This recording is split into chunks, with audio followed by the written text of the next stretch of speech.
Tá certo. Bom, eu vou falar para vocês, eu já tinha falado anteriormente, que eu estou muito feliz de estar compartilhando com vocês aqui o primeiro filme que eu fiz uma leitura simbólica, que foi há muito tempo atrás, quando a Tânia Loureiro, que é minha amiga fisioterapeuta, e foi inaugurar a clínica dela, que ela saiu de um prédio, que ela tinha umas salas alugadas, e foi para uma casa em São Francisco. Não é São Francisco lá dos Estados Unidos, não, é São Francisco aqui de Niterói mesmo. E aí ela pediu que nós fizéssemos, eu fizesse, e na época eu convidei Paulo Pinho, e foi passado o filme, eu me lembro que ela arranjou não sei quantas televisões, botou lá, aqui, acolá. Eu aí fiz a leitura simbólica e Paulo falou um pouco mais da questão do olhar junguiano sobre o masculino e o feminino, etc, etc. Então, eu só vou pedir desculpas a vocês, porque eu vou ler um pouquinho, que há muito tempo que eu não mexo com essa pessoa aqui, esse meu filho, o filho está um pouco mal educado. Então, eu vou ter que dar umas educaçõezinhas aqui a ele no momento que eu estiver trabalhando com vocês. Eu espero que todas vocês tenham assistido o filme. O filme está lá disponibilizado no YouTube do CAAPS, né? Quer dizer, basta entrar no nosso site, vai lá no Cine CAAPS e vocês assistem o filme, que é atualíssimo, apesar das ombreiras do filme, que era bem anos 80, ela estava com ombreiras aqui assim, mas é de uma atualidade assim fantástica. Bom, então, a primeira coisa para a gente compreender bem essa mensagem, né, que esse filme traz, que é uma mensagem de transformação, nós temos que nos abstrair da figura de Shirley Valentine, apesar dela fazer toda a sua libertação e o seu reencontro, mas vê-la como um símbolo da essência do feminino, que vai trazer, né, pelo processo dela, uma redenção a esse princípio, no seu aspecto individual, né, mas dentro de uma psique que pertence às mulheres, mas, de modo geral, ao ser humano, porque nós vamos ver também o mesmo processo se dando com outras figuras que são tocadas pelo processo de Shirley. Então, nós vamos ver que também, dentro do aspecto coletivo, há toda uma transformação. Então, a gente sabe que na formação do psiquismo humano existem sempre esses dois princípios orientadores e organizadores da vida, que é o princípio masculino e o princípio feminino, que tem como base a criação da vida. E isso você vai ver isso em todos os mitos cosmogônicos de qualquer povo. Aqueles mitos que falam da construção da vida, do mundo, do início de tudo. O princípio feminino ele tem como característica ser fluido, ser contenedor, por exemplo. Ele é muito representado por cavernas, por cavidades, ser fértil, ser nutriente, também ser concreto e doador de forma. Isso é muito importante. Ele forma, ele constitui, ele faz acontecer algo, né? Dentro de um processo. E gera vida, gera natureza. É como se fosse assim, o mundo da formação, o ventre escuro que ilumina impulsos, ilumina anseios, instintos, e a sexualidade. Então, o princípio feminino é terra, é escuridão, é espaço. Ao mesmo tempo, ele é coletivo e tem uma indiferenciação no sentido de que ele abrange, ele acolhe, ele não faz separações, ele faz distinções, mas não separações. Ele produz uma energia dita negativa, e a gente tem que ter muito cuidado com esse termo, porque não é no sentido de negar, mas no sentido de voltar para dentro, né? Nega para fora, mas coloca para dentro essa energia, o seu caráter positivo, receptivo. Quer dizer, o fato do feminino ser acolhedor, a energia penetra, não se perde, não se esvai, ela frutifica dentro desse princípio. É claro que eu estou falando das coisas boas desse princípio feminino, mas tem também coisas ruins dele, né? O que a gente vai entender é o como se lida com esse princípio, né? Se eu lido exageradamente com o excesso, por exemplo, de instintividade, eu me perco na minha capacidade de compreensão mais elaborada do entendimento da vida, porque eu vou só funcionar de uma forma instintiva, né? Dentro da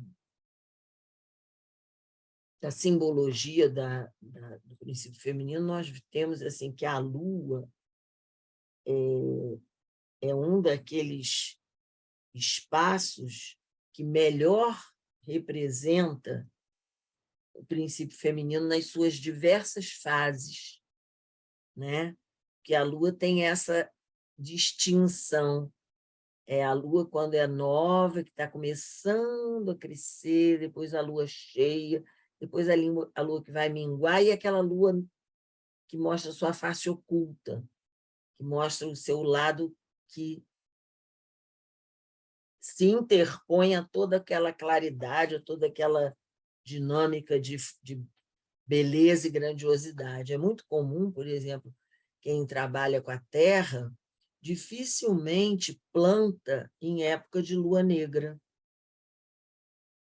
porque é bem provável não haver uma boa emergência daqueles grãos. Então, você planta na lua nova para quarto crescente, é uma boa época, e na lua cheia é excelente fazer o plantio, né? Bom, dentro da nossa representação humana, a gente vê que a mulher ela é assim a contenedora melhor desses princípios qualificativos do feminino. Já o princípio masculino, ele vai ter uma energia muito mais assertativa, muito mais emanadora, iniciadora, de muita objetividade e diferenciação, de ação, de calor, de estímulo, de luz, por exemplo. Nós temos o Sol e o raio como dois grandes representantes dentro da natureza do princípio masculino. Ele vai ser divisor, vai ter o poder de penetração, impulsividade e até mesmo pode chegar a ser despedaçador. Diferente do princípio feminino, que é mais negativo no sentido de introspectivo, o princípio masculino é de uma positividade, porque ele é entusiasmado para se espalhar. Mas, proporcional a isso, ele também é restritivo, porque para ele se espraiar, ele vai restringir outros princípios de poderem estar ali presentes. Isso é tão fantástico que tem um conto, né, que fala do princípio da criação, e que, no início, Deus fez 2 luzeiros da mesma capacidade, o Sol e a Lua. Ambos brilhavam com a mesma possibilidade. Mas o Sol ficou incomodado e aí pediu que Deus falasse com a Lua que diminuísse um pouquinho o brilho dela, porque estava incomodando a ele. E o Deus foi e falou para a Lua: olha, o Sol está um pouco chateado, porque o teu brilho está meio que ofuscando dele. Então, você vê, ele espraia, mas ele restringe. E aí a Lua ficou muito brava, né? E aí foi quando ela se fechou. Ela se fechou e escureceu, total. E nessa escuridão dela se criaram as clifais, que são umas, como se fossem emanações de uma tristeza e de se sentir desrespeitada, né? E dessas clifais é que nasce Lilith, a primeira parceira de Adão. Isso é uma das vertentes do mito, né? Lilith, a lua negra, por isso ela é dita assim. Bom, então, dentro da humanidade, nós vamos ver que o homem é o modelo que melhor contém esse aspecto da força, do princípio masculino. Mas, na medida que vai sendo desenvolvida, né, a estrutura complexa do nosso eu, esses 2 princípios vão se alternando em relevância de acordo com a necessidade daquele momento. E nós vamos vivenciá-los em termos de dualidade e conflito. Por exemplo, no início da vida, o relacionamento mãe-filho vem a regência do arquétipo da grande mãe, que está ali, né, não só nutrindo aquela mãe e aquele filho, mas nutrindo todos aqueles que estão em relação àquela situação. Então, vai haver uma preponderância do feminino nesse momento, né? E é interessante a gente ver que nos momentos de nascimento de algum fenômeno, é sempre o princípio feminino que vai estar ali nutrindo. Então, a cultura nasce justamente baseada nessa força do feminino. Agora, se algum desses princípios deixa de ser e de ter uma complementariedade ao outro, quando algum deles quer dominar o outro, ficando cristalizado e se tornando opressor, vai ocorrer um desequilíbrio. Então, esta unilateralidade, onde há uma preponderância de um sobre o outro, a primeira coisa que ela provoca é a paralisação no desenvolvimento da nossa consciência. E aí vão começar a aparecer os primeiros sintomas neuróticos. Hoje eu estava conversando com uma pessoa e ela me falando de um rapaz que voltou a entrar em contato com ela, mas que ela percebe que ele é, embora um rapaz muito honesto, trabalhador, muito delicado, etc. e tal, mas que ele é fixado na na mãe. Ela diz, ele nem comenta sobre o pai, fala só sobre a mãe. Então, eu conversando com ela, eu falei, pois é, você vê que ele desenvolveu todo um lado de adultidade ligada com o trabalho, com o conhecimento, com a produtividade. Ele elaborou tudo isso. Mas, se nós pensarmos em termos emocional, existe um fio invisível, um cordão umbilical invisível que ainda liga ele a essa mãe da infância, né, que está projetada na figura materna dele. Então, a gente vai ver que tem um lado dele que é um menino que não cresceu.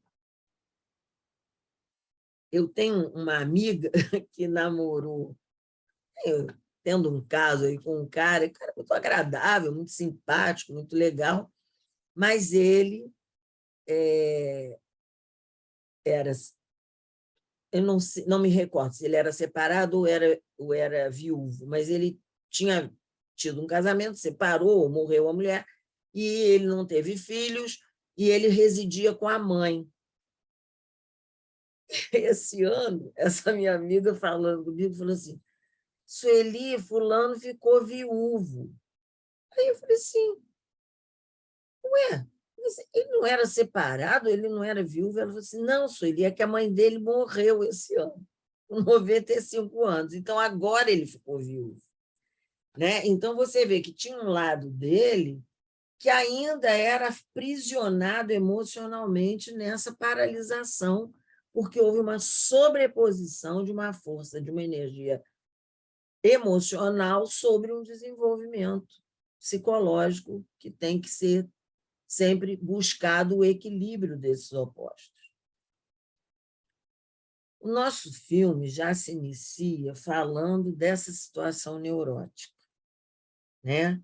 Tem uma vivência neurótica que representa essa repetição, a mesmice, uma esterilidade, uma sensação de obstáculos intransponíveis, que vai ser uma predominância do princípio masculino sobre o feminino. A Shirley Valentine era uma fazedeira, trabalhadeira. Ela ia, ela comprava as coisas, ela limpava a coisa, ela fazia comida, tinha lá tudo organizado. E toda a espontaneidade dela, o humor dela estava absolutamente descaracterizado. Ela tinha horários para cumprir tarefas, né? E é muito interessante que a gente vai ver que essa explosão que acontece com ela acontece justamente no momento que aqueles filhos saem da casa e aí voltam apenas a estar dentro daquele espaço aquele homem e aquela mulher que começaram todo aquele processo, né?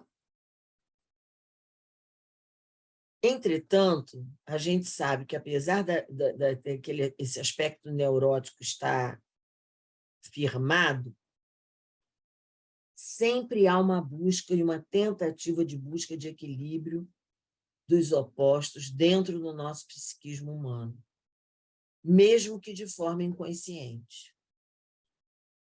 Então, é muito interessante que essa esterilidade e esse entediamento que ela mostra vai ser revelado a nós num espaço que é fortemente impregnado de transformação, que é a cozinha.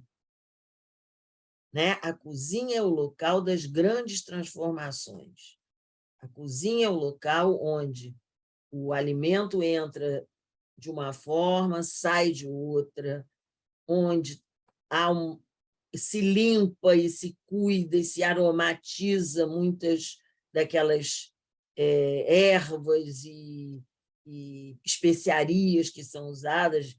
Se vocês voltarem a pensar, né, a briga que foi na época das grandes navegações, quando Vasco da Gama descobriu o caminho para as Índias e começou a bloquear, porque os portugueses eram muito poderosos naquela época na questão das navegações, eles começavam a impedir que outros passassem para o caminho das Índias, para ir buscar justamente o quê? As especiarias.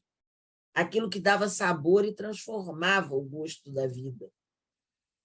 E que aparece, né, depois Fernão de Magalhães, que vai fazer aquela busca do outro caminho para as Índias e acaba fazendo o caminho de circunambulação em volta da Terra, né?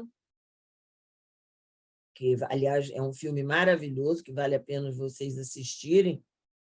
Está no Prime, da Amazon, e quem faz o papel de Fernão de Magalhães é o Rodrigo Santoro, que está excelente. E é uma história que a gente vai ver o que são pessoas corajosas. Depois que eu vi aquele filme, eu falei assim, meu filho, se me mandar para o Afeganistão, eu vou sozinha, numa boa, hoje em dia. Porque aquelas pessoas saíam dentro de uma ideia só de mapas que outros haviam feito e de ideias do que vão poder encontrar ou deixar de encontrar. Então, era um se lançar mesmo sem muitos conhecimentos, mas com todos os conhecimentos possíveis daquela época. É muito interessante o filme, é uma aula mesmo para a gente rever. Bom, então, pensando na casa que habitamos, tal como o nosso ego, né, que tem como primeiro habitar o nosso corpo, nós temos o símbolo da cozinha como um espaço sagrado, onde o alimento, que chega cru, em seu estado original, em seu estado instintivo, vamos pensar assim, transforma-se em prazer, sabor, satisfação, saciação e plenitude. A cozinha de Shirley tinha perdido esse sentido. Se nós pensarmos no corpo dela, a cozinha emocional dela estava sem nenhuma atividade criativa, era só uma atividade repetitiva, né?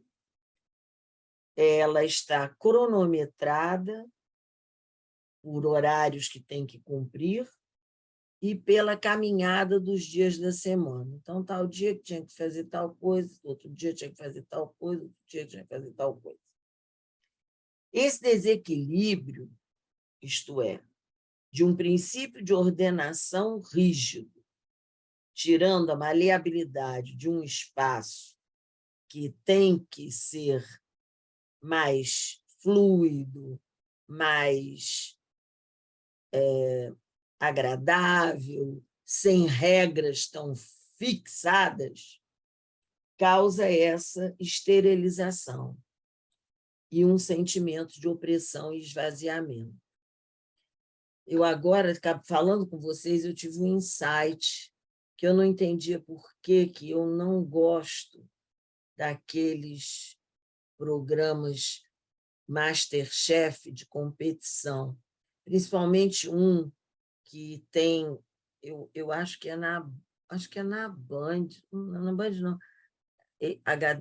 HDTV, sei lá, que é aquela Ana Paula e dois chefes de cozinha, um francês e um outro brasileiro. É porque eu acho que ali o princípio masculino da competição e da hierarquização e do julgamento entra num lugar onde a grande mãe não pode ser trabalhada daquela forma. O lugar da cozinha é o lugar do prazer, de você fazer a coisa de um modo agradável e não de maneira contada, de horário contado. Está faltando 5 minutos, está acabando. Entendeu? Então, engraçado, eu vejo outros programas que têm esse coisa, por exemplo, decorações, que muitas vezes tem competição de decoradores, que eles têm que correr para acabar, deixa do jeito que está, como acabou, ficou.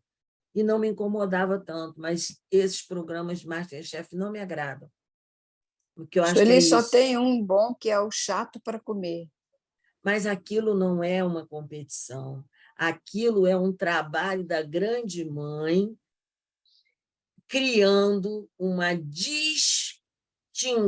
de elementos para que aquele que seja o chato para comer coma achando que é outra coisa completamente diferente. Eu me lembro que uma vez aconteceu isso comigo aqui na minha casa com minha cunhada. Minha cunhada não gostava de chuchu, dizia que não gostava. E o dia que ela chegou aqui na minha casa, o que tinha de comida? Chuchu com camarão. E aí, quando veio para a mesa, eu falei assim, olha, é abobrinha com camarão. E ela comeu e adorou e repetiu. E quando ela acabou de comer, eu falei, você gostou? Ela, está uma delícia. Eu falei, então você pode dizer que você gosta de chuchu, porque isso é chuchu com camarão. Então, eu acho que esse é um espaço das transformações criativas e não das competições, que eu poderia dizer, patriarcais, que restringem, que cortam, que impedem, que botam as pessoas em tensão, né? Eu acho que agora eu entendi porque que eu não entendia, porque agora caiu a ficha. Então, nós vamos ver, né, que falar com as paredes era para a Shirley a única comunicação possível. Isto é, quando eu falo com as paredes, eu estou falando comigo mesmo, né? E esperando até que eu tenha respostas que muitas vezes eu não consigo atingir, né? Embora a gente tenha até um ditado que diz as paredes têm ouvido e tal, mas é muito interessante quando a gente vê aquele filme o significado daquela parede na vida dela. Porque quando eles iniciam a relação deles dois, aquela parede era super criativa, eles brincavam, eles riam, eles pintavam, jogavam tinta um no outro, eles brincavam com a vida. Depois a parede se tornou uma opressora, se tornou uma impedidora de realizações, né? Então, quando ela está fazendo isso, quando ela está falando com a parede, ela está repetindo um mito que expressa exatamente essa paralisação e essa divisão que acaba levando o ser a um final trágico para a nossa consciência, caso nós não consigamos estabelecer um equilíbrio entre os opostos que esse mito traz e, então, criar uma estrutura de equilíbrio emocional dentro da gente. Então, nós vamos falar hoje do mito de Eco e Narciso, que é uma história de amor que foi fadada ao infortúnio. Narciso é filho de uma ninfa, Lisíope, que é uma ninfa dos rios, e do rio Céfeso. E ele nasceu com tamanha beleza que deixou a mãe dele muito preocupada e todos em êxtase pela beleza daquela criança. Então, esta desmedida de ter uma beleza igual à beleza dos deuses provocou a punição a Lisíope, né, ao seu filho Lisíope, ao filho de Lisíope, Narciso, pela deusa Nêmesis, que é a deusa da justiça. Consultando o oráculo, Lisíope é explicado a ela que Narciso viveria enquanto ele não se visse. Eco é uma ninfa do ar e da terra. E ela atendia às ordens de Zeus de entreter Hera, mulher de Zeus, contando casos, histórias, etc., enquanto ele dava as escapulidas dele para fazer o papel de fertilizador da terra, né? Acontece que Hera descobre que ela estava sendo, né, enganada por Eco. E aí condena Eco a não ter mais comunicação própria. Ela diz: você apenas vai repetir as palavras que lhe forem dirigidas. Muito bem. Como todas as ninfas, Eco também era apaixonada por Narciso. E um dia que ele se embrenhou com os colegas, com os amigos para caçar nas matas, ela foi atrás dele.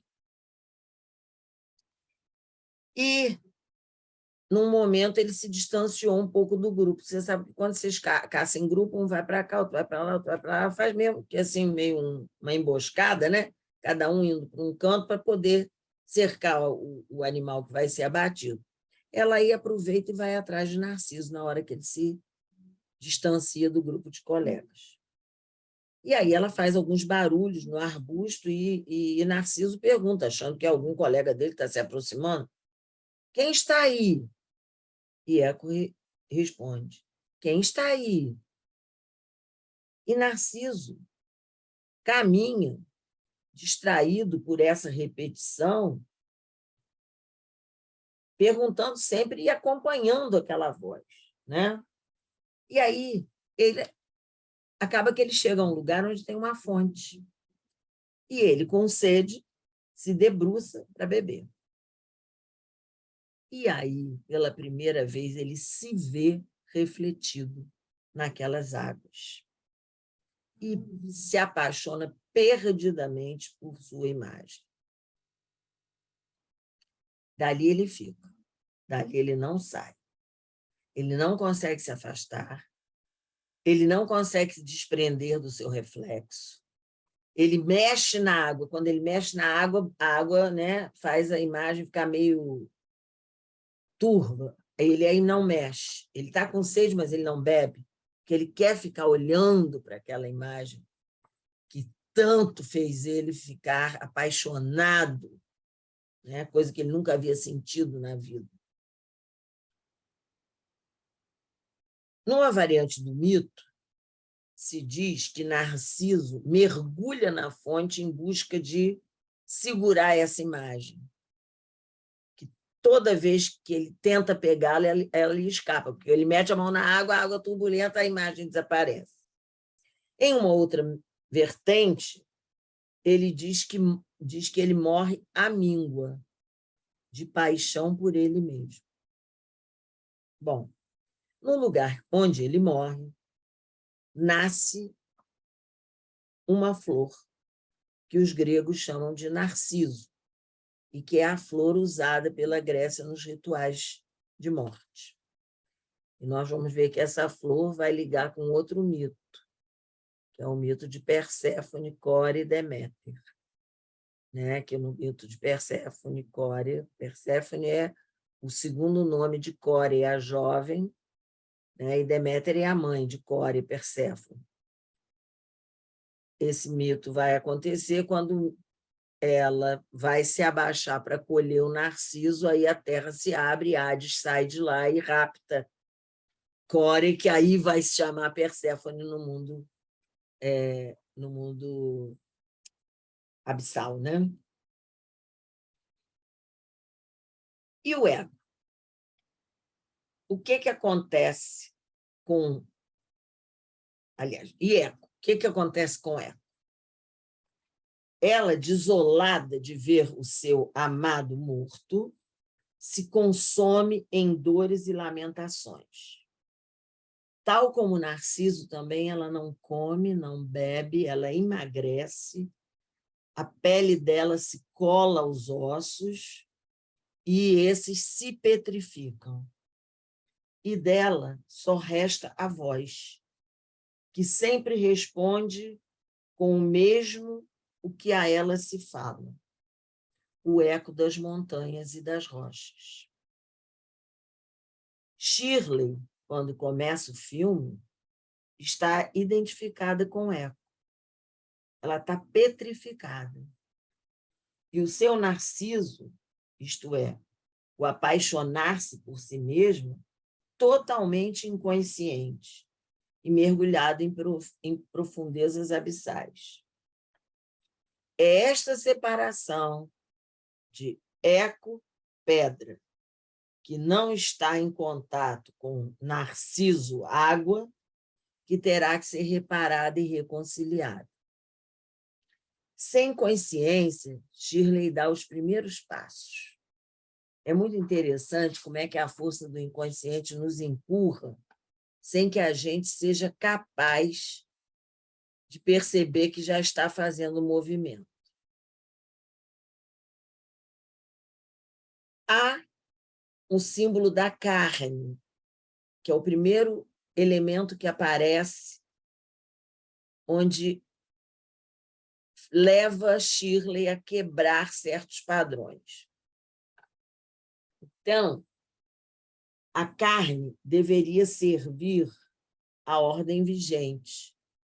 Tinha lá um dia na semana que eles só comiam carne com batata frita. No outro dia era ovo com batata frita. E ela quebra essa rotina, que ela justamente ia comprar carne no mercado, porque naquele dia tinha que ser carne com batata frita. E ela quebra isso porque ela vai e pega aquela carne e dá para aquele cachorro da vizinha, que a vizinha diz que é vegetariano. E o cachorro não queria comer a comida de jeito nenhum. Então, ela pega aquela carne, corta em pedaços grandes e dá para ele. Né? Então, ela quebra uma regra daquela neurose que ela estava vivendo dentro dela.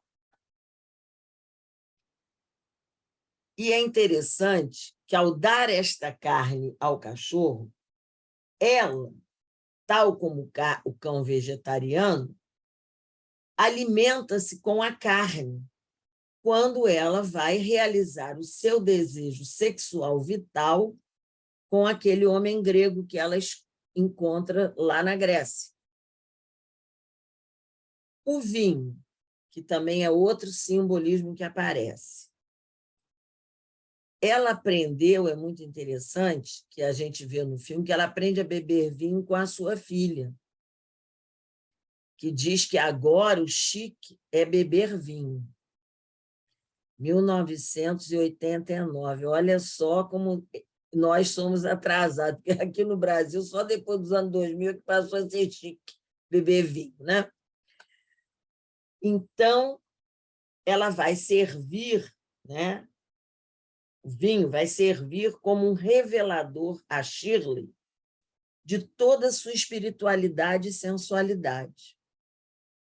In vino verita est. É esta verdade que ela tem que reencontrar. O vinho, tal como a carne, é símbolo nos rituais sagrados da presença do divino em nós, desde Dioniso até Cristo. Né? Nos rituais dionisíacos, as bacantes tomavam vinho e comiam a carne crua. Na missa, hoje não se toma vinho, mas nas missas das igrejas ortodoxas se toma vinho e se come a hóstia, que é como se fosse a carne simbólica e espiritual de Deus, de Cristo. Né? Então, vocês vejam como é que esses dois aspectos da questão da dinâmica emocional da divindade se impõe para ver a transformação. Outro aspecto interessante de Shirley, aprender com a filha. Aprender com a filha é o mesmo que se rever num feminino mais atual e procriado por ela própria. Nas atitudes infantis, imaturas e repressoras de sua filha, ela se reconhece, ela se vê. Tal como a sua filha, ela também não cresceu, não amadureceu e não se transformou.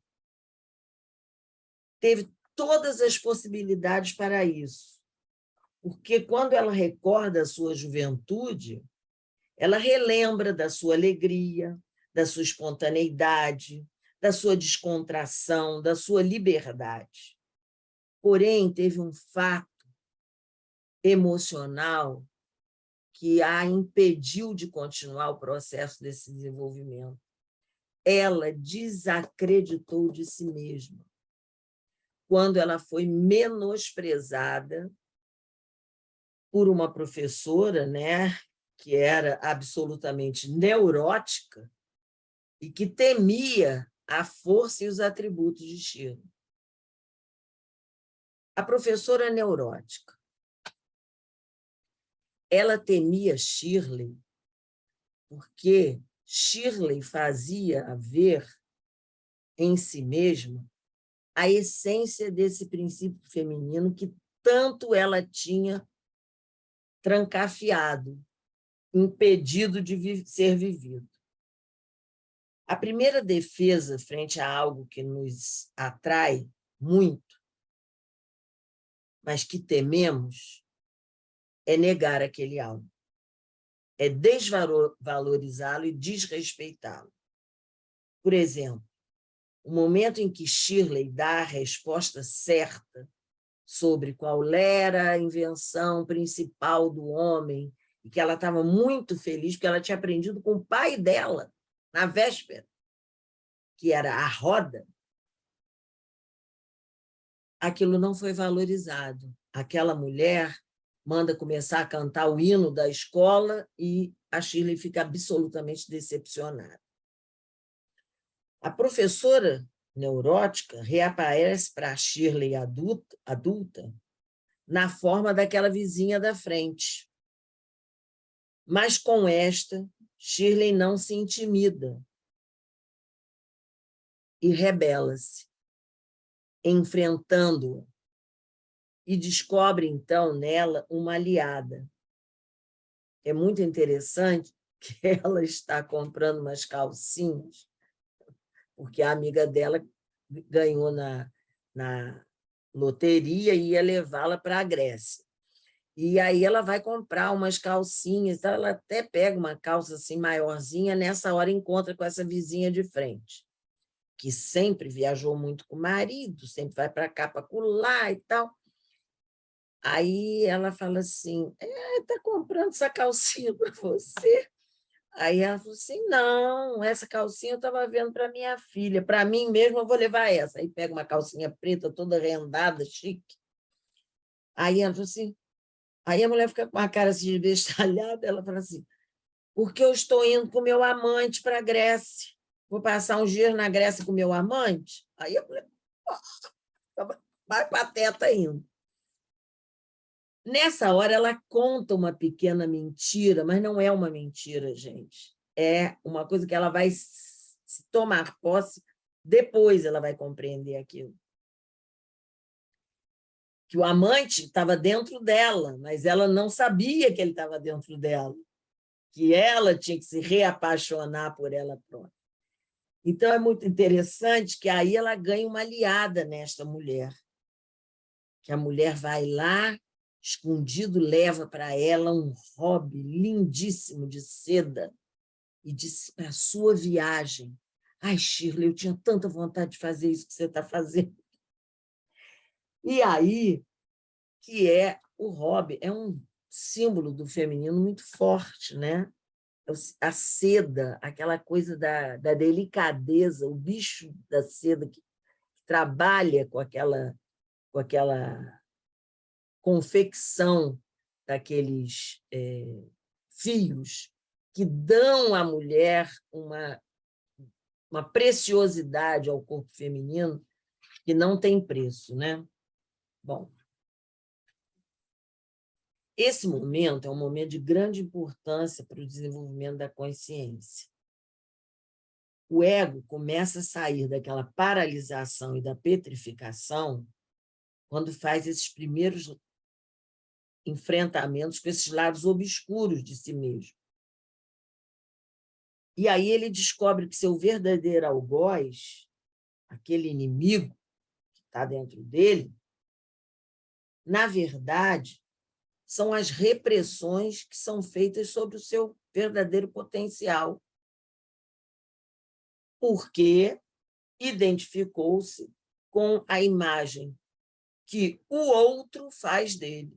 Ela não se identificou com a imagem de si mesma, ela ficava numa expectativa do que o outro ia dizer sobre ela. Shirley faz isso com bastante clareza, também quando ela tem um encontro com a antiga colega da escola.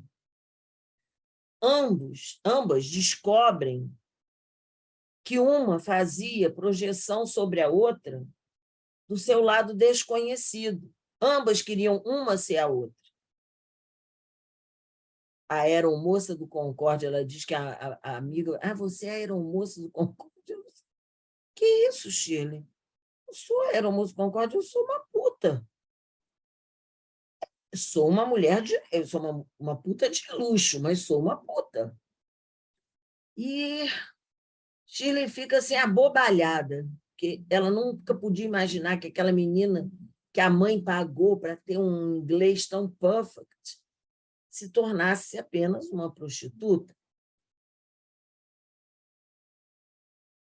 E ambas começam a perceber que, depois daquele instante inicial de uma tensão entre elas, de uma fantasia de desvalor, elas revelam-se e, posteriormente, há uma troca de afeto e alegria entre elas. Elas se descobrem, se reconhecem, né? Mas todas essas vivências levam Shirley a deprimir-se. A depressão necessária, porque quando eu me deprimo, eu me torno introspectivo. E aí eu passo a refletir sobre mim mesmo e a minha relação com aquelas pessoas que são mais próximas a mim. No caso de Shirley, com o marido. E ela diz, e aí um dia Joe passou a ser ele, e Shirley Valentine se transformou nisto. Esse é o primeiro resgate do seu lado narcísico. É dolorosa a constatação de como somos responsáveis em relação a sermos o que somos. Tomar responsabilidade de nossas falhas absolve o outro de servir de bode expiatório de nossas culpas. Aqui, Joe, o marido, começa a receber apenas 50% da responsabilidade desse fracasso de vida. E Shirley começa a tomar posse dos seus 50%. Agora nós já temos um pouco de luz nessa consciência, que vai guiá-la na difícil tarefa de realizar as diferentes etapas para o reencontro com Eros, que é o renovador e fertilizador em nós. Eros é o princípio feminino, regente da vida e de energia. Para compreendê-lo e a sua função dentro do nosso psiquismo, vamos conhecer a sua história. Eros, deus do amor e vida, é filho de Afrodite, deusa da beleza e dos prazeres, do amor, e de Zeus, o senhor do Olimpo. Eros apaixonou-se por uma mortal, Psique, alma, né? Em português é alma, de beleza fantástica, a qual Afrodite mandara-o punir, flechando-a e fazendo-a apaixonar-se pelo monstro mais feio. Porém, Eros é que se fere em sua própria flecha quando vê Psique, e aí apaixona-se. Como ele é um deus, a faz cair em um sono profundo e, pedindo ajuda aos ventos, ao vento Zéfiro, conduz ela para o seu palácio, onde ela sabe que tudo que ela desejar, ela terá, mas ela não vê ninguém e também não pode vê-lo. Essa é a noção do paraíso. Ele só chega sempre à noite e eles se amam profundamente.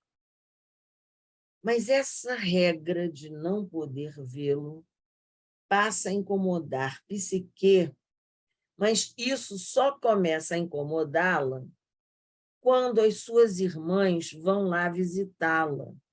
Ela está com muita saudade das irmãs e pede a Eros, deixa elas virem aqui, eu estou com muita saudade das minhas irmãs, mas eu gosto muito delas, eu sei que elas também estão me procurando, não sabem onde eu fui parar.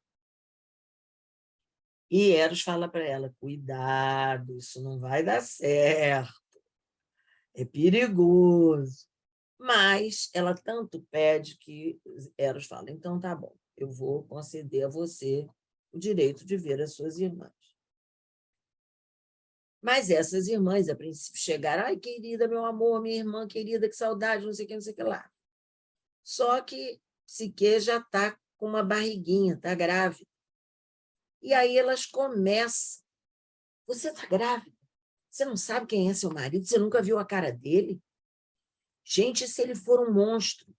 E se ele for uma serpente de não sei quantas cabeças? E se ele for... Menina, aí elas começaram a botar terrorismo na Psique. Mas isso é o que o lado sombrio nosso faz com a gente. Essas irmãs são iguais àqueles pensamentos que ficam dentro da nossa cabeça, obrigando o ego a ter que confrontar aquelas questões. Aí elas dizem, olha só, você vai ter que ver se ele é um monstro ou não. Você pega um punhal, acende a lamparina e vê. Se ele for um monstro, você enfia o punhal nele. E assim, a pobre da Psique resolve obedecer a elas.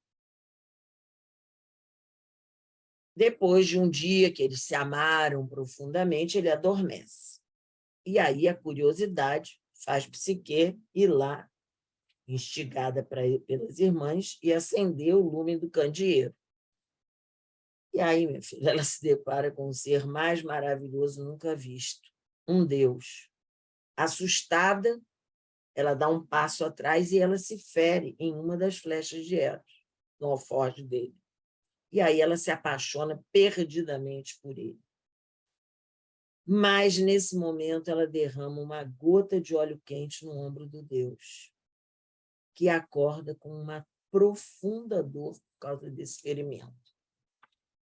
Com a quebra do trato feito entre eles, Eros retira-se, sobe para o Olimpo, para a casa da mãe dele, e Psique tenta desesperadamente segurar-se a ele, mas cai. Começa, então, a sua peregrinação para reconquistá-lo, isto é, para resgatar sua vida, o Eros nela, e apaixonar-se novamente por si mesma. Para tanto, ela precisa da ajuda de sua maior adversária anterior, Afrodite, a deusa nascida da espuma das ondas do mar, que a submete a 4 tarefas bastante impossíveis, mas que ela cumpre com sofrimento, obediência e desespero, mas recebendo sempre uma ajuda inesperada. A primeira tarefa consiste em separar uma montanha de sementes misturadas, que tem que estar separadas em montes antes do alvorecer. E são as formigas que a ajudam. As formigas são uma das grandes representantes do arquétipo da força do feminino, que tem toda uma organização matriarcal no seu funcionamento dentro do formigueiro. Nenhuma toma o lugar da outra, todas sabem quais são as suas tarefas e as suas responsabilidades. A segunda tarefa é buscar os tozões de ouro dos carneiros selvagens. E isso ela vai realizar com a ajuda de um punhado de juncos, que a ensinam como obter esses tozões de ouro sem despertar a fúria dos animais. Ela pretende se jogar no rio, se matar, mas os juncos dizem a ela: não, senhora, você tem nada que se matar, você vai cumprir a tarefa, nós vamos ensinar você. Os juncos são um tipo de planta que também são bem características do feminino. Elas nascem nas beiradas das lagoas, elas oscilam conforme o vento, são flexíveis. E aí eles dizem: olha só, você deixa à noite que eles vão dormir, eles saem daqui, vão dormir, você vai lá e cata, porque eles brigam tanto durante o dia que tem um monte de pelo de carneiro dourado lá para você catar. E assim ela faz. A terceira tarefa seria buscar a água do rio Estige, numa taça de cristal. O rio Estige é o rio da vida e da morte para os gregos. E isso só acontece porque aí nós vamos ver como a evolução do ego de Psique permite que um elemento masculino entre para ajudá-la. Zeus intercede e protege seu filho Eros e diz que a águia dele vai lá, pegue a tacinha de cristal e encha na cabeceira do rio Estige. O perigo de se buscar a água nesse rio é porque ele é um rio circular. Ele nasce nas montanhas, passa pelas regiões abissais do inferno e sempre retorna às suas origens, e é guardado por monstros terríveis. A quarta tarefa, e a mais difícil, é desafiadora. Psique terá que ir ao mundo dos mortos, ao Hades, para receber de Perséfone, que é a rainha do Hades, um cofrinho com ungüentos de beleza para levar para Afrodite. Aí, dessa vez, ela também quer se matar. Psique é engraçada, ela quer sempre se matar. Primeira tentativa dela: quero se matar. Mas aí ela sobe lá para se jogar de uma torre, e a torre diz para ela: não, espera aí, você não vai precisar morrer, não, vou te ensinar como é que você entra e como é que você sai do mundo dos mortos. E aí, pela primeira vez, já aparece também uma ajuda que não é mais de um elemento da natureza, mas já é de uma construção feita pela consciência, uma torre. E a torre é muito interessante a gente ver que, embora ela tenha um aspecto fálico, é nela que as princesas são guardadas para que os príncipes vão resgatá-las. Tem a história de criança de Rapunzel, que fica presa na torre: olha a trança, Rapunzel. Então, você vê que é um símbolo também que é um guardião do feminino. E aí, Psique faz tudo o que a torre ensina. A torre diz: olha, você tem que levar pão, 2 pedaços de pão, você tem que levar 2 moedas de ouro, porque você vai ter que dar moeda de ouro para Caronte para atravessar o mundo dos mortos, o rio Estige. Aí, quando você chegar lá, vai ter Cérbero, o cão de 3 cabeças. Mas você joga um pedaço de pão, eles vão brigar, as cabeças vão brigar entre elas, e aí você passa. Quando chegar lá à frente de Psique, de Perséfone, ela vai te mandar sentar em algum lugar, você senta no chão e não coma nada que ela te ofereça. E assim ela cumpre tudo direitinho.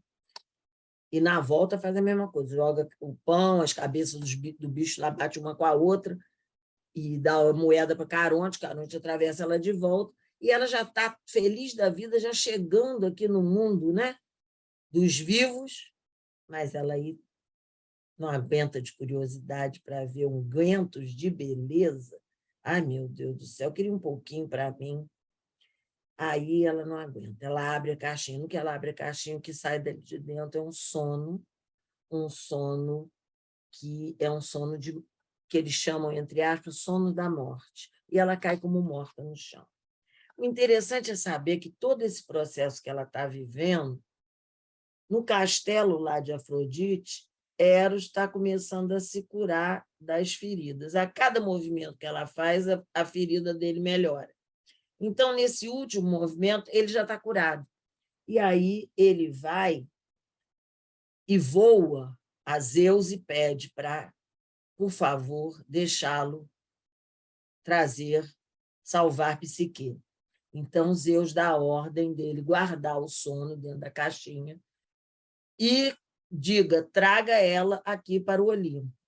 E, ao mesmo tempo, manda Hermes convocar todos os deuses para irem para o Olimpo, inclusive a Afrodite, a mãe de Hera. E aí, quando chega lá, é Zeus que dá a ela a ambrosia para ela comer e o néctar para ela beber. E aí, com isso, Psique se torna a primeira imortal, quer dizer, é uma mulher que vai ser uma deusa imortal, né? E no finalzinho, né, do casamento dela com Eros, eles vão ter uma filha que recebe 2 nomes. Quer dizer, um nome é Prazer, outro nome é Volúpia. São os nomes dele. Como Shirley faz este caminho para o resgate de Eros em sua vida? Tal como Psique, ela também passa por 4 estágios em sua jornada. Primeiramente, ela separa e prepara as sementes, quando ela seleciona criativamente as tarefas que terá que cumprir para colocar seu plano em ação. A partir desse confronto com a vizinha, ver-se no espelho positivamente, porque quando a vizinha traz para ela o hobby, ela fica, meu Deus, o que é isso? Bota o hobby por cima do outro, que ela está em casa. Com a antiga colega de colégio, com a imaturidade da filha, que é um ver-se no espelho negativamente, porque a filha, quando ela está com tudo prontíssimo para ir viajar, chega a filha, eu vou morar aqui, porque mamãe me dá isso, mamãe me dá aquilo, igual uma retardada. Com a conduta impositiva e fálica da sua amiga feminista, você vai comigo à Grécia. E é muito engraçado que ela se diz feminista. Ela via que a amiga só dizia da boca para fora, não tinha nada de feminista. E com a sensibilidade do seu filho poeta, porque ela vai conversar com ele, e ele diz, mãe, todo poeta é sempre incompreendido. Shirley se prepara para a viagem. Seleciona e organiza toda a parte alimentar da casa, arranja que a sua mãe venha descongelar as comidas para Joe, que depois parte deixando um recado breve. Sua segunda tarefa se dá em relação ao marido. Quando ela quebra a ordem vigente, dando-lhe um alimento que não era correto para aquele dia. É muito engraçado que, na hora que ele fala isso para ela, parece que a gente está numa aula de inglês. Today's Tuesday, not Thursday. Então, ele tinha que comer naquele dia tal coisa, não podia ser outra. E ele fica com uma raiva que ele joga em cima dela o prato de comida, mas quando ele faz isso, um importantíssimo símbolo de vida cai justamente, gente, é muito interessante a gente ver isso, que cai justamente não é na barriga, ele cai no colo de Shirley, bem na área da vagina, que é o ovo, que é a célula ovo, o ovo cósmico, o início de vida. O ato de Shirley de pegar aquela gosma do ovo e passar no cartaz da Grécia, que estava até então escondido no armário, que estava no inconsciente, é um sinal de fertilização de sua consciência. Ela vai buscar-se e vai buscar-se para renascer. A terceira etapa vem com a utilização da energia impulsionadora da tal amiga feminista que a faz voar para a Grécia. Essa amiga tem uma energia de ação bastante objetiva, semelhante à de um ser masculino. E o que temos aqui? Na medida que certas vezes esse impulso masculino é necessário acontecer, para quê? Para que a ação objetiva se cumpra. Mas, se for em um nível exagerado, ela torna a repetir a repressão dos valores do feminino. Por exemplo, a atitude dessa amiga, já no avião, que ela arranja logo um homem, logo dentro do avião, logo que entrou no avião, é uma atitude masculina. E, posteriormente, quando ela menospreza o grego, quando o grego chega para levar a Shirley para viajar, ela fala serviço de quarto. A quarta etapa, e a mais difícil de se realizar, é quando Shirley, através do contato com o homem grego, que serve como psicopom, isto é uma união, aquele que une opostos para reequilibrados, entrega-se a mergulhar nas profundezas sem limite e deixar-se guiar pelos desejos eróticos. Ao mergulhar naquelas águas, Shirley Psique faz renascer nas espumas a Afrodite em si mesma e pode, então, alimentar-se da energia vital da sexualidade. Nesse momento, a rocha com que Shirley conversa, logo que chega lá à Grécia, numa substituição à parede da sua casa, é banhada pelas águas do mar. Aqui vemos Narciso e Eco em harmonia e equilíbrio. E, a partir deste momento, a Shirley anterior, a mulher de Joe, está morta. E quem vai, aos poucos, renascendo é Shirley Valentine.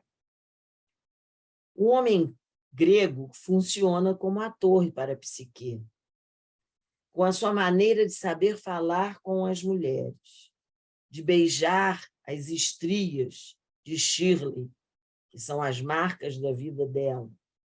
Ele dá a Shirley as indicações de como cumprir este último estágio para sua redescoberta.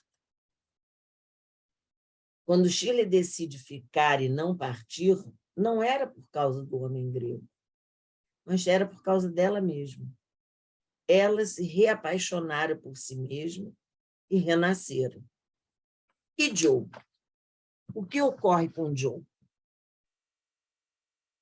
Ele passa a ter que se ver como Shirley, isto é, ele começa a ter consciência de que em si mesmo também o feminino fora desqualificado, desequilibrado e quase destruído. E aí ele passa a ecoar.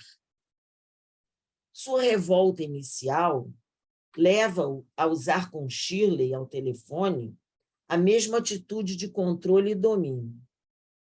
A consciência tende a repetir padrões já conhecidos e que um dia deram certo, tiveram êxito.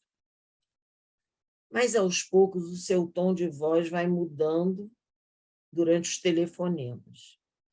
ele já não se impõe, ele pede. E, finalmente, ele passa a se questionar do porquê que essas coisas estavam acontecendo. Quando Joe faz isso, ele também inicia sua jornada de busca do Eros da sua vida. Impulsionado pelo filho, que também age aqui como um psicopompo, parte para ir resgatar em si mesmo o feminino e o feminino que estava depositado na mulher que ele amava. Agora Shirley está pronta para realizar o seu sonho, que era beber vinho sentada na beira-mar ao pôr do sol.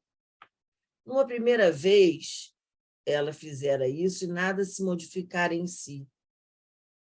Primeiro, porque não foi ela que fez, mas o homem grego que fez por ela.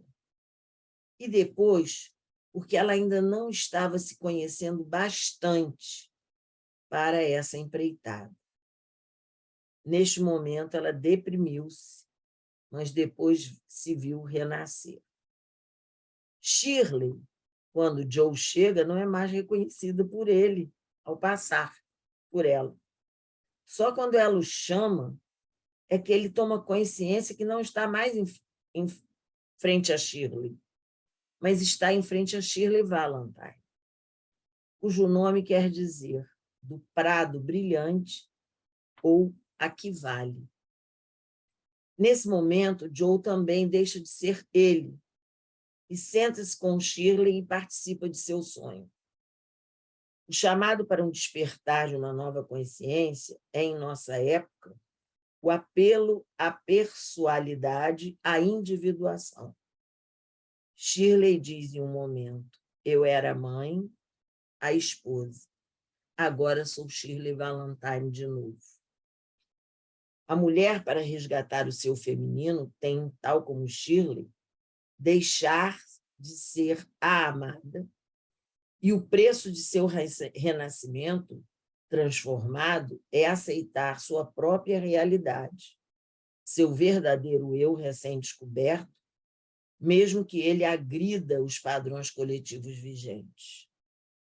Em termos de cultura, esse filme, como é mais antigo, eu vou falar de coisas antigas. Vemos a postura de Gorbachev, como de alguém que buscou o resgate do poder do feminino para uma KKKP, que era o RSS, enrijecida, desgastada e incestuosa. Para finalizar, eu gostaria de deixar com vocês as imagens finais do nosso filme.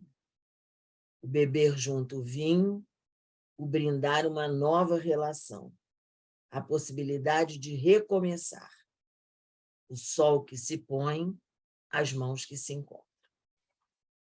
Era isso que eu tinha para dizer para vocês sobre essa leitura desse filme, que para mim é assim fantástico.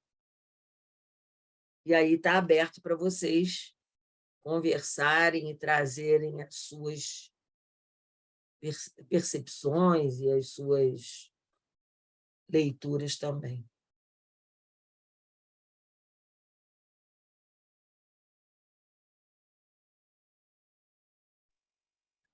Sueli, olha só, esse filme eu acho que é um filme atemporal. Eu acho que você trouxe toda a questão do mito, que o mito também é atemporal, né? Porque isso é algo que eu acho que é do próprio processo, né?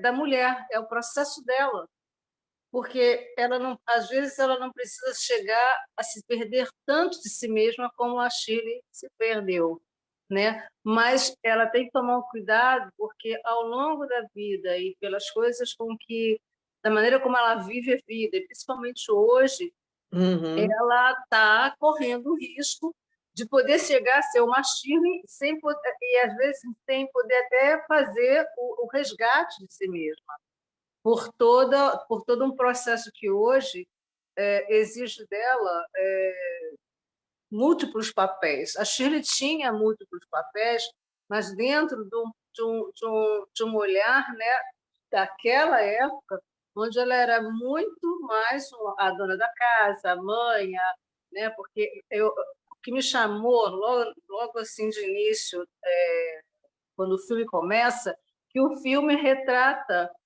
toda a vida do dia a dia da Shirley, né? A música, né? A letra da música e todo esse processo. E hoje eu acho que, voltando agora para o nosso momento, eu acho que hoje nós, a todo momento, nós trazemos uma Shirley dentro da gente. Somos desafiadas, né, Somos Juscelia? Isso está desafiadas. todo mundo. Né?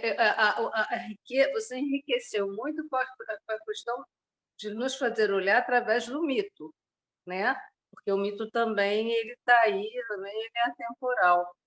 Mas quando eu vi da primeira vez foi muito impactante, porque em 1989, né? Era uma realidade diferente para mim, porque eu estava muito jovem naquela época, e hoje eu estou além da China em termos de idade mesmo, né? Mas o processo é exatamente esse. Eu acho que cada etapa da nossa vida quanto processo de resgate feminino é um desafio de todas as etapas.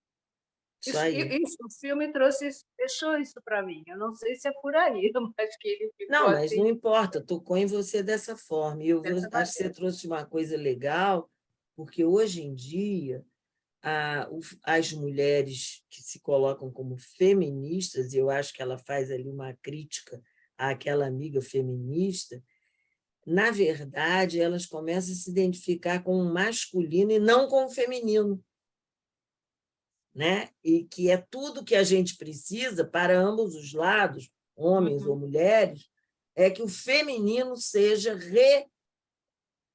revalidado, seja reconhecido como algo que não se pode mais chutar como um cachorro morto, entendeu?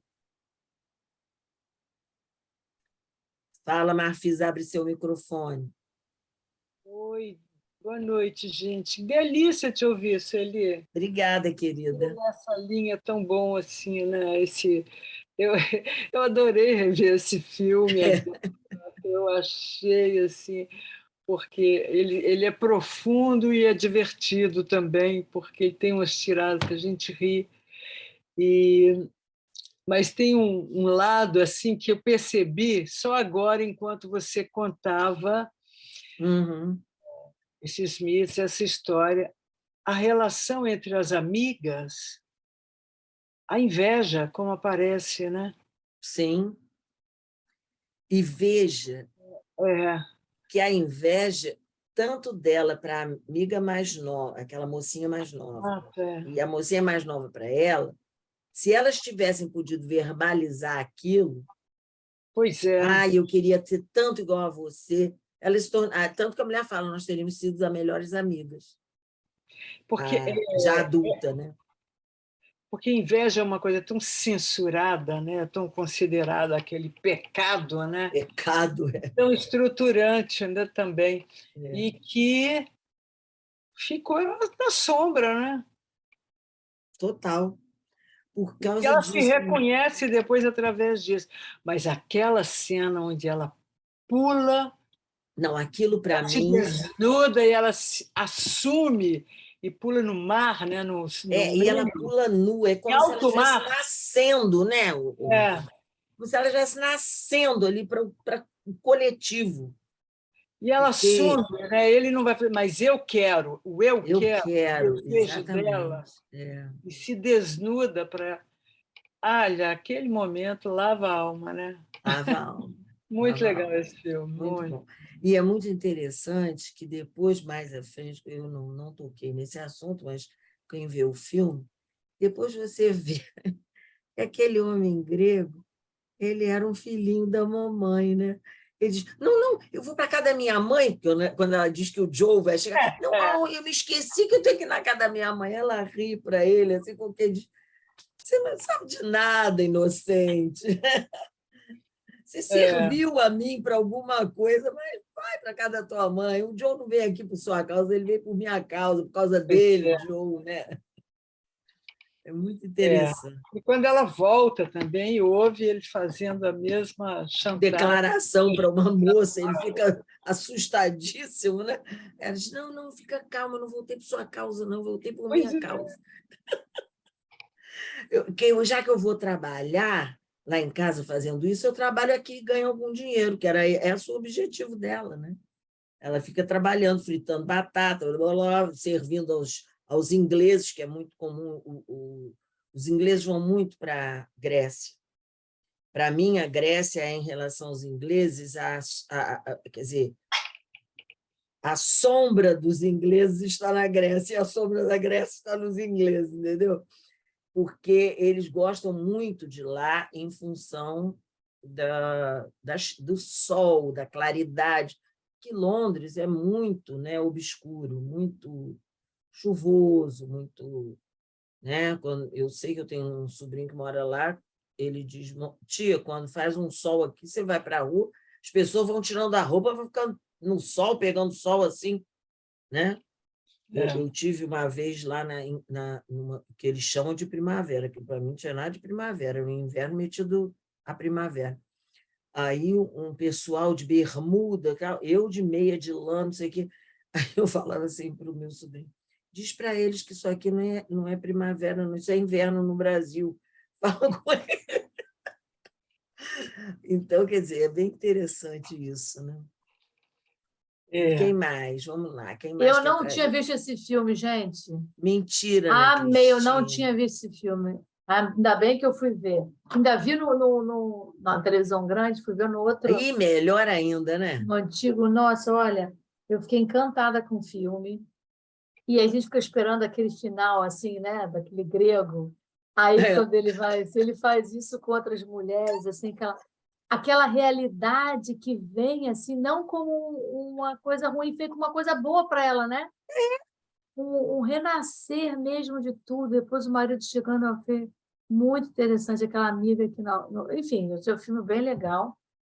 E não, até e pela muito época engraçado, dele, pela época dele também. É muito engraçado que tanto a filha dela quanto a outra, que ela diz que ela vai com a amante, a filha, você vai lá para trepar com homens, porque não sei o quê, porque todo mundo sabe que os gregos são chegadinhos, né? Uma animação. Então, ela, que isso aí? Ela, é isso mesmo, eu vou lá, vou trepar, vou fazer, fala na janela, né? Desnuda-se para a vida, né? Mas a descoberta dela foi muito legal, dela por ela, né? Do prazer, da liberdade, né? E também a coisa do se escutar, né? Porque ela vai fazendo aquela conversa consigo mesmo. Exatamente. Que aí ela começa a poder responder as perguntas que ela não conseguia, né? A imaginação ali, ela deixa fluir. Não, e ela vai ficando uma mulher mais sedutora, bonitona, né? A transformação ela externa também, ela vai dela. ficando toda. Ela recobra a alma dela, porque era uma alma que estava empoeirada. É igual que você pega uma roupa no armário toda empoeirada, daí você lava e ai, que linda, né? É mais ou menos isso que a gente tem que fazer com a nossa alma, né? Fertilizá-la. A mulher subjugada, né? O brilho dela está apagado. Exatamente. Não se expressa, não tem alegria. O lumen, né? O lumen, aquele que... A deusa Héstia, que ilumina as casas na Grécia e que ilumina dentro de nós a nossa casa emocional, está apagada. Aguentar o marido daquele compulsivo... Nossa Senhora! E ele não era, né? Se tornou. Porque, de início, ele era um companheiraço dela. Mas foram minando. E aí tem uma coisa muito interessante, quando a gente vê quando o casal parental se sobrepõe ao casal conjugal. Né? Também é uma outra leitura para ser feita nesse filme. E essa virada, né, Sueli, quando os filhos saem e eles descobrem quase desconhecidos, porque passaram a vida cuidando dos filhos. Exatamente. Aí o filho disse para ele, você não era assim, era um pai, né? Depois era um chato, né? Justamente. Justamente, ele virou como uma neurose dele mesmo, né? É. E quem mais quer contribuir? Bom, Eu acho que é bom a gente falar de coisas nossas também, do que a gente se reconhece, do que a gente viu de nós no filme. Eu marquei duas coisas ali interessantes. Quando ela está no barco com ele, que ela aceita, ela diz assim: você viu que eu estou conduzindo o barco? Ela fala para a gente, não é para ele, que ele está em pé lá adiante.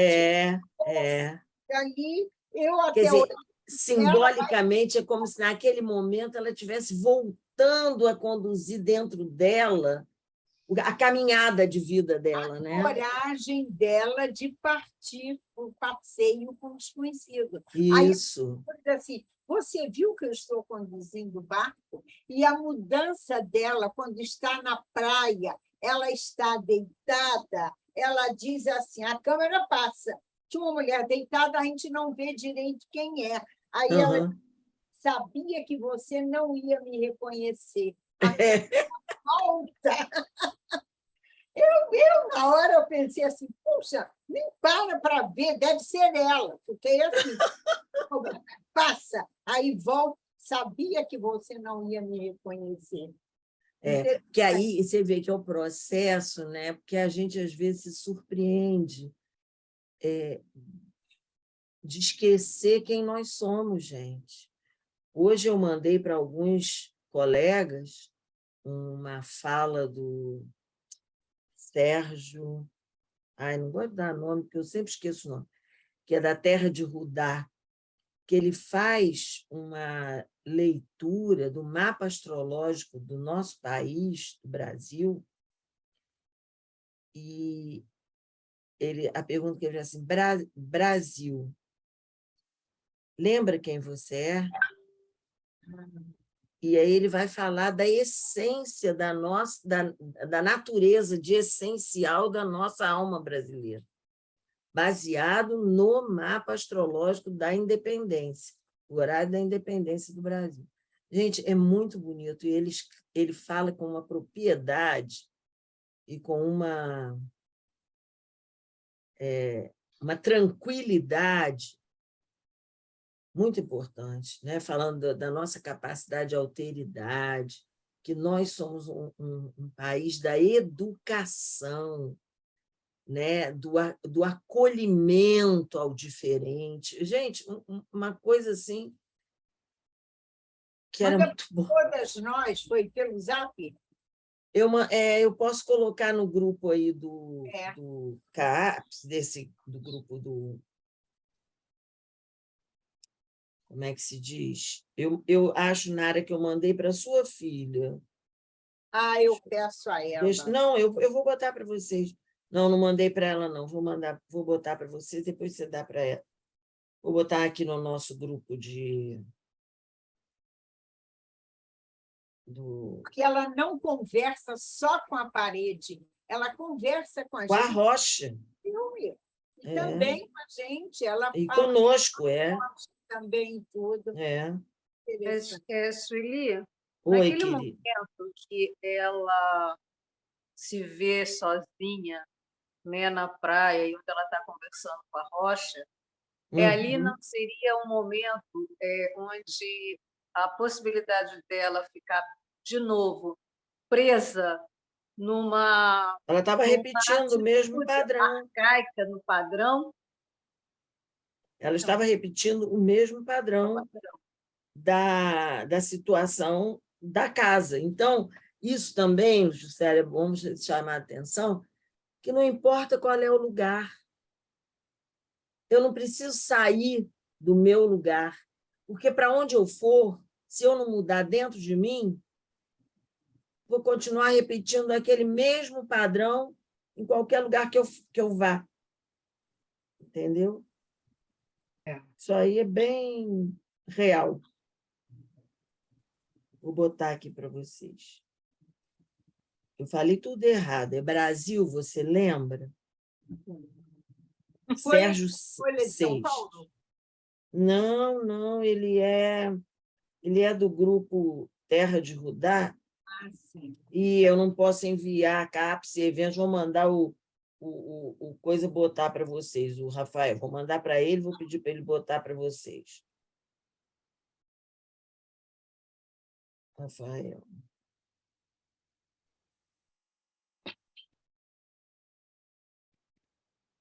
Agora, aquela da batata frita com ovos foi ótimo, né?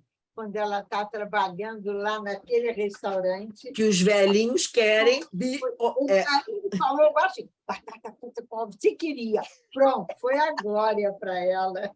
Porque ela sabe, os ingleses são muito metódicos e muito tradicionais. E batata frita com ovos é um prato que eles adoram lá na Inglaterra. Mais do que carne com batata frita. Tanto que ela sopra logo no ouvidinho daqueles velhinhos, que os velhinhos ficam logo felizes. Oba, vou voltar aqui, porque como comida da minha casa. Né?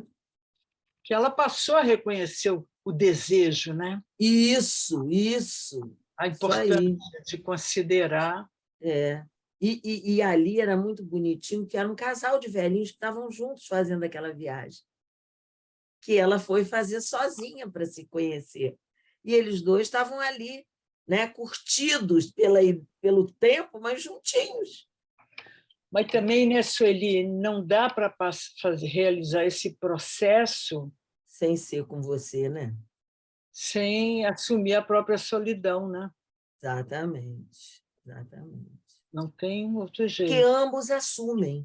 Ela primeiro e o Joe depois. Quando ele começa, gente, o que é isso que está acontecendo? Ele fala com a parede também. Meu Deus, o que é isso? E aí ele começa a se dar conta o quanto ele estava sozinho também. E o lado jovem, o filho, né? Que traz essa realidade. Que eu não sei se vocês repararam que o filho, quando ela vai ver o filho, ele está morando num lugar horrível, que ela diz, meu filho, mas você não podia ir para um lugarzinho assim, essa...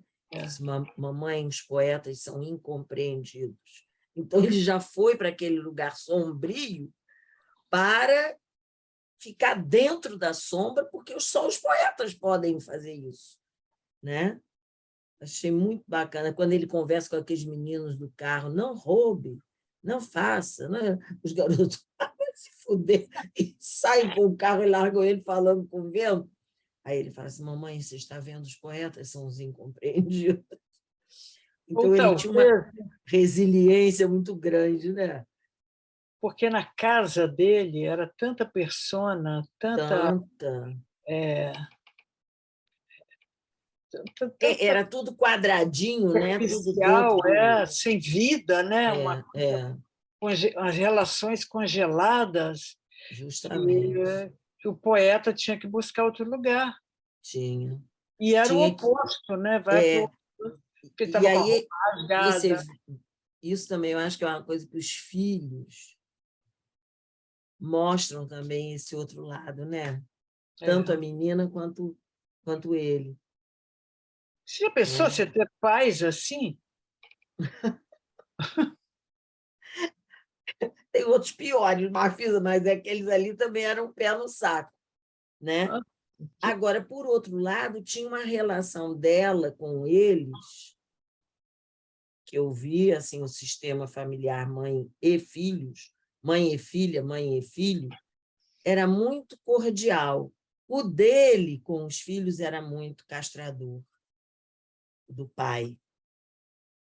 Né? Cordial, Sueli, a filha volta para casa... Não, minha filha, mas ela, quando ela sai com a filha para ir tomar, que ela vai no pub com a amiguinha da filha, não sei o quê, e ela e a filha, aí a filha diz, não, mamãe, não vai tomar cerveja, tome vinho. Vinho é que está na moda. Quer dizer, então ela tinha uma troca. Ela não negava a possibilidade. Agora, a filha era uma infantiloide. Porque eu acho que a filha, justamente pelo processo do ânimos dela ter sido tão constricto com aquele pai tão rígido, etc., ela ficou bobona. Tanto que ela fica danada quando a mãe diz que vai viajar. Aí que a filha ela fala, é isso mesmo, vou assim, vou para a casa da fulana. Porque a filha era uma imatura também, qualquer coisa, ela ficava igual o pai dela, frustrada, ficava logo dando ataque, mas ela tinha um lado também bom, como o Joe tinha, né? O Joe também tinha um lado bom, mas que tinha ficado perdido. Era uma mandona, né, autoritária, que quando viu que a mãe ia mesmo embora, ela pegou as malas. Pegou as bolsas, foi para a casa da fulana. Vai! Ficar lá cuidando desse pai. Não, ali ela tinha certeza que não ficaria, porque o pai enlouqueceria ela ou ela enlouqueceria o pai. O pai era capaz de jogar pela janela também. É uma pena não ter esse prosseguimento da gente saber desses filhos com eles, né? Porque é muito interessante. Porque eles voltariam de lá totalmente diferentes, eram outras pessoas. E aí, como é que seriam esses filhos com esses novos pais, né? Seria outro filme. Teríamos que... Porque o tempo, ela, naquela domesticação, não é domesticada ali, marca, ela faz as compras, aí ela vem com a bolsa, entra em casa, tal. Outro dia passa, de novo, ela vem com a bolsa, vai. Quer dizer, mostra para a gente como é que ela ficava presa ali. Exatamente, a repetição, que é a neurose, né, Yara? Que é aquela música do Chico, todo dia ela faz tudo sempre igual, né? É isso aí. Tanto é que no final, lá, quando o grego, ela vê o grego lá, já com uma outra, contando a mesma história, aí, pouco ela diz assim, eu não me apaixonei por ele, eu estou me apaixonando pela ideia de viver. Exatamente, é lindo isso. Aí ela ficou... E quando o marido vem, aí é o tempo também, ela está sentada, ele desce aquela ladeira que nunca chega. Aí, chega morto. Não é? Aí ele passa por ela e não a vê, não a reconhece. Não reconheceu. Foi ela que chamou. E ela tinha que chamar Joe. Aí ele olha, e é interessante que ele olha e fala, Shirley Valentine, quer dizer, ele chama ela pelo nome que ela verdadeiramente mas na hora que tinha voltado a ser. Quando ele está descendo e ela vê, ela ainda pensa assim, se ele também tirasse umas férias. Justamente. Assim também. Muito bom. E aí você vê como é que muitas vezes, não só dentro de um casamento, mas às vezes dentro de uma relação parental, dentro de uma relação de trabalho, umas férias precisam ser vividas para que o novo ganhe uma entrada naquela possibilidade. Eu, uma vez atendi um rapaz que eu fiquei muito nervosa, porque eu falei, meu Deus, isso que aconteceu, ele não vai ter tempo de voltar atrás. Ele falando comigo com muita honra, se achando muito poderoso, que ele há 17 anos ele trabalhava, ele nunca tinha tirado férias. E eu pensei assim, meu Jesus do céu, ele não vai poder tirar, que já passou, não tem como voltar atrás no tempo. Né? Então, ele nunca tinha se libertado de dar o direito a ele de se ver de outra maneira, poder cigarrear um pouco. Ele só podia ser formiga. Fala, Marcelo.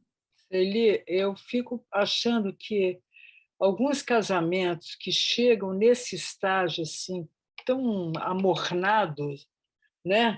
Uma relação esfriada e fica a repetição do dia a dia, eu acho que não é uma férias só que vai já resolver, não. É preciso que algo de extraordinário aconteça para que Porque as férias você sabe que vai acabar, o outro vai voltar. Mas quando acontece algo de extraordinário, você entra na insegurança, você entra no medo da perda, no luto, Uhum. e aí sim provoca uma transformação. Né? Que eu acho, às Porque vezes, que se fosse férias, ela ia voltar, ele estava ali tranquilo e tudo ia se resolver. Mas quando ele viu que a dúvida, né? Ele não tinha mais certeza do que ele ia comer no outro dia. ele com as flores lá no aeroporto. A amiga entrega a mala, não fala nada para ela. Ele ficou com aquelas flores, com aquela mala, sem saber o que fazer. Aí ele se desorganizou, ele não sabia o que fazer, e ele sai da rotina dele. Né? Exatamente. Então, que algo que tire as pessoas de um lugar de segurança. Né? É verdade. A repetição do como. Isso foi porque muito o acomodamento é uma das casamento, piores coisas, né? Fiz em tudo na vida. E uma falsa segurança, né? Exatamente, exatamente. Porque a acomodação é óbvio, ela precisa, a gente precisa ter uma acomodação, mas a gente não pode ter uma vida acomodada. Isso é que é o problema. Uma vida acomodada faz a sua vida ser sem caso que é uma mulher sem energia, sem eros, sem vida. Aí é terrível, né? Bom, adorei estar aqui com você, adorei Também, gente, eu agradeço. Muito bom filme. Então, em novembro, eu e Ana vamos fazer uma dobradinha aí, provavelmente com o Gambito da Rainha, que ela deu essa sugestão, nós vamos ver o que a gente vai tirar dali. E vai ser, então, nosso último encontro desse ano, em novembro, porque dezembro vai ser Jingle Bells, e voltamos, né, talvez em fevereiro, março, aí não sei, vamos combinar. Tá bom, gente? Beijo grande. Obrigada. Muito obrigada. Obrigada, Celi. Adorei. Fiquem com Deus. Tchau, tchau. Tchau, tchau, tchau.